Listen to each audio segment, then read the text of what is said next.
Salut tout le monde, bienvenue sur ma chaîne Bitcoin Zone.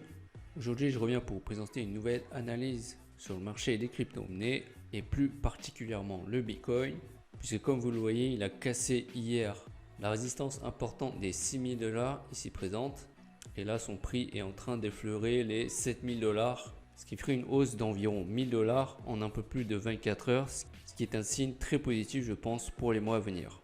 Alors la question maintenant qu'on peut se poser, c'est jusqu'où ira son prix, et ça on peut vraiment pas le prédire. Déjà une hausse de plus de 1000 $ en un peu plus de 24 heures, personne ne reparaît dessus il y a quelques jours, et pourtant ça s'est produit soudainement. Donc ce marché est vraiment imprévisible, mais je vais tout de même vous élaborer une de mes théories possibles concernant la prochaine hausse qui se produira probablement dans quelques mois. Pour ça, tout d'abord, je vais passer en unité hebdomadaire et utiliser l'indicateur Ishimoku et le RSI. Concernant ce dernier, vous voyez qu'il a passé la médiane, et là si on compare à 2015, lorsque le Bitcoin a commencé sa remontée, vous voyez qu'on est vers cette zone ici. Donc si je zoome à cette période là,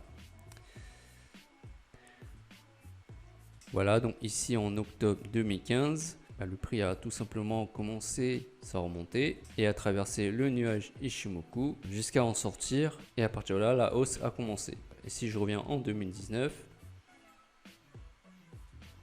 on a, comme vous le voyez, pas encore franchi ce nuage, mais ça se fera, je pense, très prochainement, et dès que le signal entrera dans ce nuage, il va osciller, je pense, entre cette résistance et la résistance des 6000 $ qui devient désormais support. Ensuite, combien de temps ça va prendre pour que le signal sorte du nuage par le haut ou par le bas? Je favorise plutôt vers la cassure vers le haut de ce nuage, ce qui représenterait le début de la hausse, puisque c'est la définition de l'indicateur, c'est-à-dire que lorsqu'un signal traverse le nuage et en sort par le haut, tout simplement que par la suite il se produit une hausse plus ou moins forte selon les résistances qui peuvent exister. Alors pour déterminer la durée de l'oscillation, je vais passer en mensuel.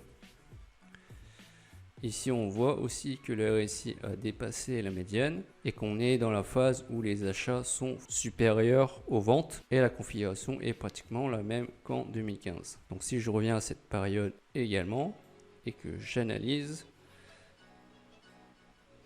alors décembre 2015, c'est ici, vous voyez, le signal avait franchi légèrement la médiane des bandes de Bollinger et ensuite a commencé à se stabiliser. Donc combien de temps ça a pris pour se stabiliser? On va juste compter le nombre de mois, 1, 2, 3, 4, 5. Et ensuite le prix du Bitcoin a commencé à prendre son envol. Donc 5 mois, si je reviens en 2019, on a pratiquement la même configuration.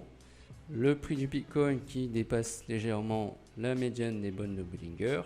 Et si l'histoire se répète et que le prix se stabilise comme en 2015, ça va prendre 5 mois, c'est-à-dire mai, juin, juillet, août, septembre. Donc normalement le début de la hausse devrait être vers le mois de septembre et ensuite se diriger, à mon avis, vers la résistance des 10 000 $ avant la fin de l'année. C'est un scénario donc qui me paraît très probable dans les mois à venir, surtout comme je vous l'ai montré, on a carrément les mêmes signes de hausse du marché qu'en 2015, et c'est pour ça que le prix du Bitcoin est à surveiller très attentivement dans les prochains mois. Je vous rappelle encore une fois, je suis pas un expert, ces analyses sont mes avis personnels, donc libre à vous de les prendre en compte ou pas. Sur ce sera tout pour cette vidéo d'analyse sur le Bitcoin. Si vous avez pensé qu'elle était utile, merci de la liker. Et si vous voulez suivre mes prochaines vidéos d'analyse sur le marché des crypto-monnaies, je vous invite à vous abonner à ma chaîne. Merci d'avoir regardé la vidéo, je vous dis à la prochaine, ciao.